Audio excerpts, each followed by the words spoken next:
मैं तो तब की बात कर रहा हूं जब न दिन था न रात, जब न धरती थी न आकाश, जब न सूर्य था न चंद्रमा, न ऊंचाई थी न नीचाई। ये समय और भूमंडल के जन्म से बहुत पहले की बात है। तब केवल एक शून्य था। प्रकाश और अंधकार दोनों ही एक क्षितिजों के साथ।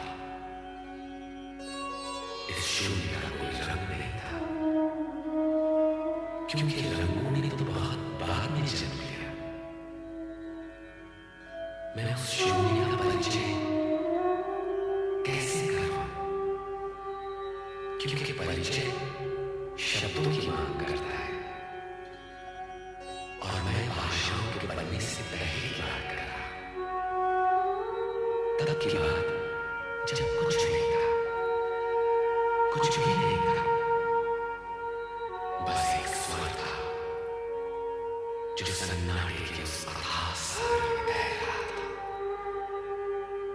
सन्नाटा जिसका न कोई रंग न रूप, उसके विषय में तो सोचना ही संभव नहीं, क्योंकि सोच तो सीमित है, समय की दूरी से बनी हुई, ब्रह्मांड की सीमा रेखा के पार जा नहीं सकती। इसलिए हे मानव जाति, अपनी सोच की चौखट पर बैठकर और आंखें बंद करके देख, और मन के कान लगाकर सुन। मैं आदिनाथ हूं, आदिस्वर हूं, आदिफल हूं। मैं सर्वशक्तिमान महेश्वर सदाशिव जी का प्रतीक हूं।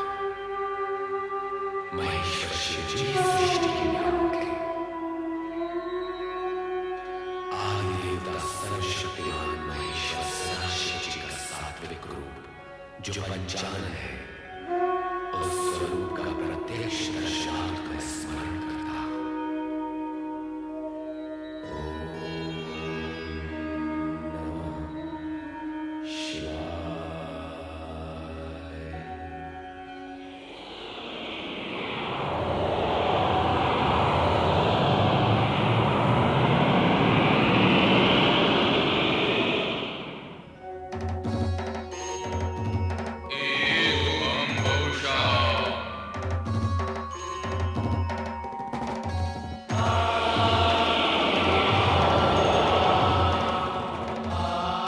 हे सर्वशक्तिमान महेश्वर सदाशिव, शिवा का प्रणाम स्वीकार करें। हे आदिशक्ति, मैंने तुम्हारा निर्माण नहीं किया, मैं तुम्हारा सृजन हूं। मेरा तुम्हारा अस्तित्व तो साथ ही का है। तुम मुझ में हो और मैं तुम में। तुम्हारे बिना तो हो ही नहीं सकता।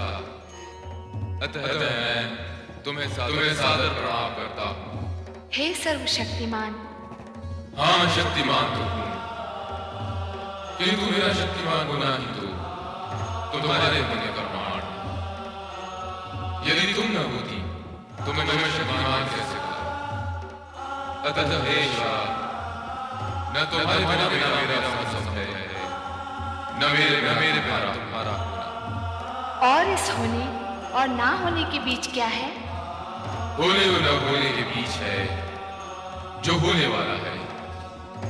ओम के अंकुर स्वर के बीच। हे सर्वशक्तिमान, तो ये बताइए अब हम क्या करें? क्योंकि यदि आकार लिया है तब तो कर्म करना ही होगा।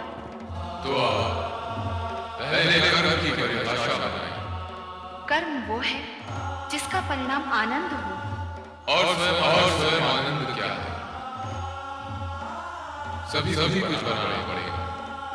सुख, दुख, आनंद, प्रकाश, अंधकार, जीवन, मृत्यु। इस शून्य को करना पड़ेगा। तो आइए निर्माण कार्य आरंभ करें। आरंभ अर्थात ना होने से होने का अंकुर फूटना आरंभ है शक्तिमान। तो एक और शब्द बनाए, आरंभ अकेला क्यों नहीं? आरंभ और अंत। तो इस नवीन शब्द अंत की परिभाषा? अंत की परिभाषा आरंभ बनाएगा। तो हे सर्वशक्तिमान, आरंभ का कार्य आरंभ करो, जिससे मैं अंत का अर्थ समझ सकूं। तो आइए निर्माण कार्य आरंभ करें। एवं बहुशः।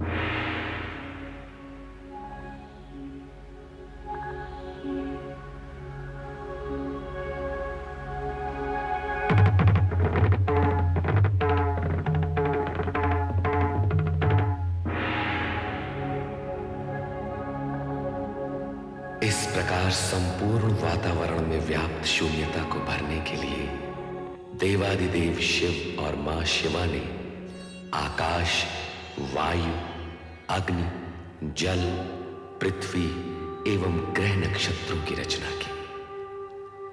तत्पश्चात स्वयं की रचाई गई आनंदपूर्ण इन रचनाओं के परमाणुओं में लय, ताल, स्पंदन और गति को संतुलित रखने तथा सृष्टि में कल्याणकारी तत्वों का समावेश करने के लिए प्रथम 6 रागों भैरव, श्री, बसंत, मेघ, मल्हार व नट नारायण का सृजन किया।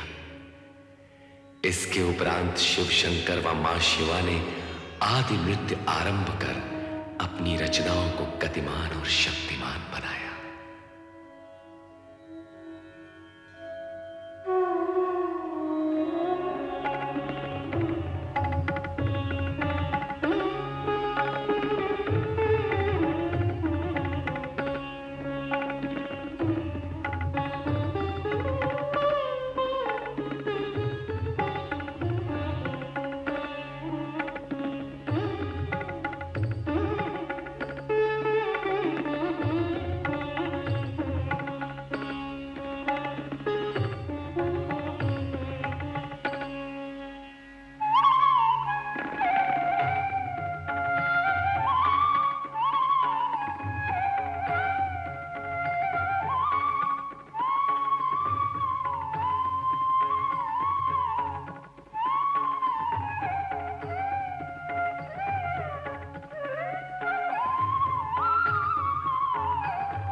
नमः शिवाय।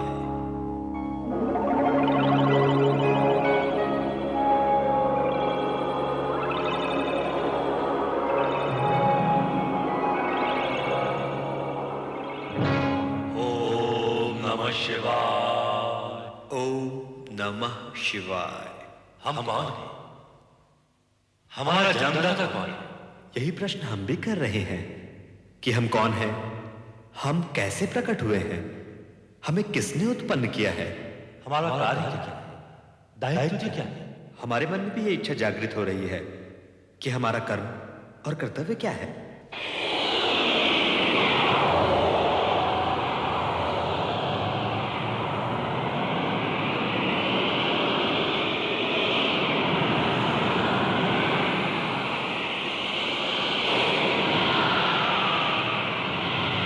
सर्वव्यापी चतुर्भुज श्री हरि विष्णु जी, कमल के आसन पर प्रकट होने वाले श्री ब्रह्मा जी, आप दोनों मुझ सदाशिव की सृष्टि कामना से उत्पन्न हुए हैं। मैं ही आपका जन्मदाता हूं। यदि अपने अन्य प्रश्नों के समाधान के इच्छुक हो तो इस ज्योति स्तंभ के आदि अंत का संधान कीजिए, मेरे स्वरूप में प्रवेश कीजिए, मेरे ओर छोर का पता लगाइए। आप सर्वशक्तिमान महेश्वर सदाशिव जी हैं।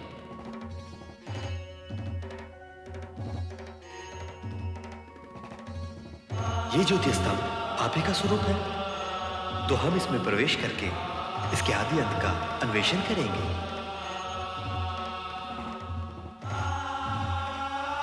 ओम नमः शिवाय।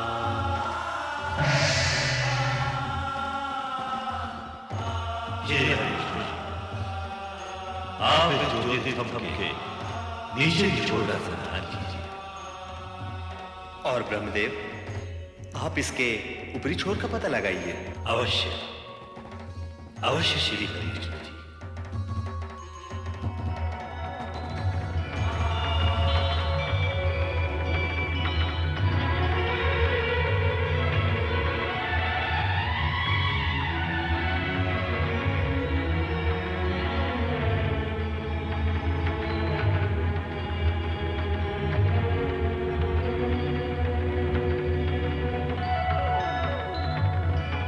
सर्वशक्तिमान महेश्वर सदाशिव जी के ज्योति स्वरूप के आदि अंत का संधान करते हुए श्री ब्रह्मा जी और श्री हरि विष्णु जी की यात्रा निरंतर चलती रही।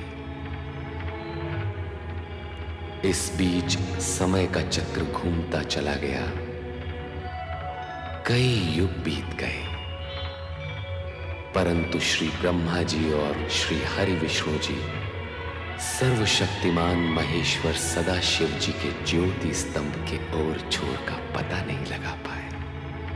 जल क्या, स्थल क्या, आकाश क्या, क्या अंतरिक्ष, जहां भी देखो वही आदिदेव श्री सदाशिव की ज्योति स्वरूप से माया का विस्तार दिखाई देता है, जिसका ओर छोर पाना असंभव है, नितांत असंभव। अंत में दोनों अपने प्रस्थान बिंदु की ओर मुड़े और एक स्थान पर उनकी भेंट हुई। ब्रह्मा जी, ऐसा प्रतीत होता है कि सर्वशक्तिमान महेश्वर सदाशिव अनादि अनंत हैं। तब तो हमें संधान यात्रा छोड़कर सर्वशक्तिमान महेश्वर श्री सदाशिव से निरंतर करना होगा।